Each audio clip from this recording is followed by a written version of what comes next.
মধ্যপ্রাচ্যে যুক্তরাষ্ট্র ইরান সংঘাত নতুন মাত্রা পাওয়ার পর বিশ্বের অন্যতম গুরুত্বপূর্ণ জলপথ হরমুজ প্রণালী ঘিরে চরম উত্তেজনা তৈরি হয়েছে। ইরানের ইসলামী বিপ্লবী গার্ড বাহিনী দাবি করেছে হরমুজ এলাকায় দুটি জাহাজে হামলা চালানো হয়েছে এবং প্রণালীটি কার্যত বন্ধ করে দেওয়া হয়েছে। নগদ নিয়ে এলো হার না মানা হার অফার।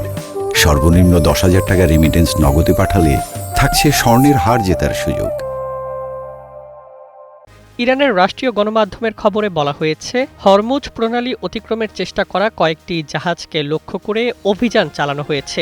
একই সঙ্গে বাহরাইন, কুয়েত ও জর্ডানে অবস্থিত মার্কিন সামরিক স্থাপনাগুলোকেও ড্রোন ও ক্ষেপণাস্ত্র হামলার লক্ষ্যবস্তু করা হয়েছে বলে দাবি করেছে তেহরান।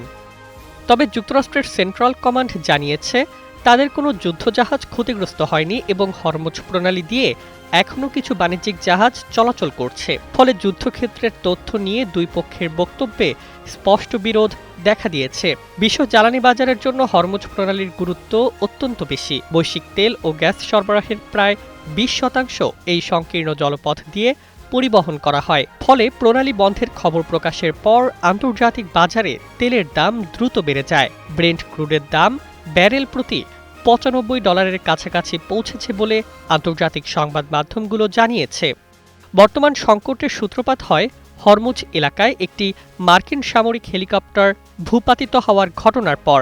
এর জেরে মার্কিন বাহিনী ইরানের কয়েকটি সামরিক লক্ষ্যবস্তুতে হামলা চালায়। এরপর থেকেই পাল্টাপাল্টি হামলার চক্র আরও তীব্র হয়ে উঠেছে। এদিকে IRGC প্রকাশ্যে সতর্ক করে বলেছে, হরমুজ প্রণালীর দিকে অগ্রসর হওয়া যে কোনো জাহাজকে শত্রুর সহযোগী হিসেবে বিবেচনা করা হতে পারে। এমন হুঁশিয়ারির ফলে উপসাগরীয় অঞ্চলের দেশগুলোও উদ্বেগে রয়েছে। বিশ্লেষকদের মতে, সংঘাত যদি আরও বিস্তৃত হয় তাহলে শুধু মধ্যপ্রাচ্য নয়, গোটা বিশ্ব অর্থনীতিতেই বড় ধরনের ধাক্কা লাগতে পারে।